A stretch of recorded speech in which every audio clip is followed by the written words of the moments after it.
Hello everyone. तो आज मैं आपको एक्सप्लेन करूंगा हमारी क्लास 12th की फ्लेमिंगो बुक की फर्स्ट पोएम को, जिसका नाम है माई मदर एट 66 और इसकी पोइट हैं कमला दास।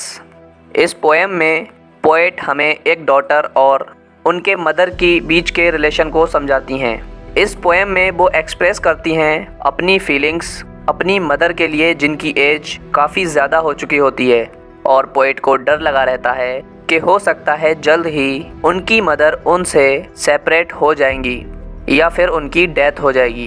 पोएम की स्टार्टिंग में पोएट कहती हैं, तो जो पोएट होती हैं वो अपने पेरेंट्स से मिलने कोचिन में उनके घर पर जाती हैं और उनसे मिलने के बाद अब वो वापस जाने के लिए एयरपोर्ट की तरफ जाती होती हैं अपने पेरेंट्स के घर से, और उनके साथ में उनकी मदर भी होती हैं जो कार में उनके साइड में बैठी हुई होती हैं।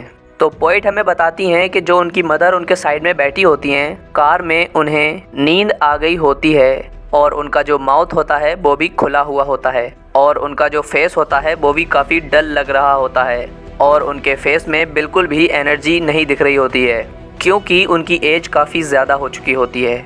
और पोएट उनके डल फेस को एक कॉप्स से कंपेयर करती हैं। कॉप्स का मतलब होता है एक डेड बॉडी, और उनके ऐसे फेस को देखकर उन्हें ये रियलाइज़ होता है कि अब उनकी मदर काफ़ी ओल्ड हो चुकी हैं, उनकी एज काफ़ी ज़्यादा हो चुकी है और हो सकता है कभी भी उनकी मदर उन्हें छोड़कर चली जाएं या उनकी डेथ हो जाए। और ये रियलाइज़ करते हुए उन्हें बहुत ज़्यादा दुख हो रहा होता है।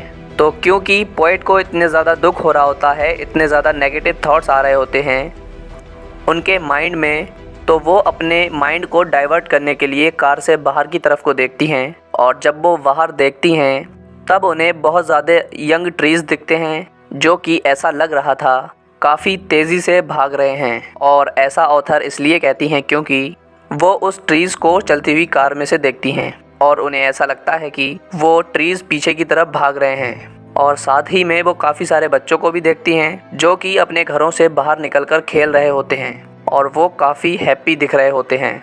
और ये जो ट्रीज़ हैं, ये जो बच्चे हैं, ये बिल्कुल अपोजिट हैं उनकी मदर से, क्योंकि ये जो यंग ट्रीज़ हैं और ये जो बच्चे हैं, ये एनर्जी यूथफुलनेस को सिंबलाइज करते हैं। और इसके जस्ट अपोजिट उनकी जो मदर हैं वो काफ़ी बूढ़ी हो चुकी हैं, वो बिल्कुल भी एनर्जेटिक नहीं लगती हैं और वो काफ़ी डल लगती हैं। और इसके बाद अगले स्टैंजा में पोएट कहती हैं कि जब वो एयरपोर्ट के सिक्योरिटी चेक से होकर निकलती हैं और उनकी मदर उनसे सिर्फ कुछ ही दूरी पर खड़ी रहती हैं, तब वो वापस उनके चेहरे को देखती हैं जो कि काफ़ी डल होता है, काफ़ी कलरलेस होता है उनकी एज के कारण। और वो उन्हें कंपेयर करती हैं लेट विंटर्स मून से, जैसे कि विंटर्स में जो मून होता है उसकी जो लाइट होती है वो काफ़ी डल दिखती है। मून इतना ब्राइट नहीं दिखता है क्योंकि विंटर्स के टाइम पर काफ़ी ज़्यादा फॉग और काफ़ी ज़्यादा मिस्ट होती है हमारे एटमॉस्फेयर में।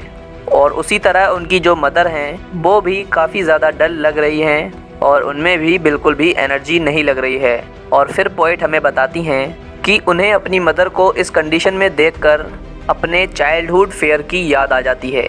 और ये जो फियर है ये काफ़ी सिमिलर होता है अभी के फियर से, अभी के पेन से जो वो अभी फेस कर रही हैं, जो कि है अपनी मदर से सेपरेट होने का।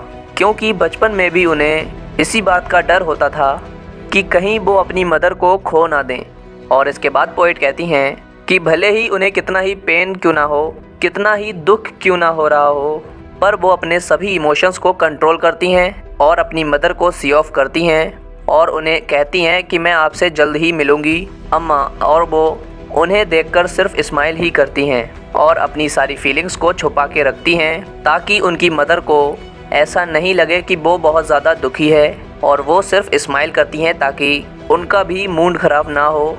और वो स्माइल इसलिए भी करती हैं क्योंकि उनके पास एक छोटी सी होप होती है, एक छोटी सी उम्मीद होती है कि अगली बार वो अपनी मदर से ज़रूर मिलेंगी। और इसीलिए वो अपनी मदर से ये कहती भी हैं कि वो उनसे जल्द ही मिलेंगी। तो इसी के साथ चैप्टर की होती है हैप्पी एंडिंग। चैनल को लाइक शेयर सब्सक्राइब ज़रूर करें और बेल आइकन ज़रूर दबाएं।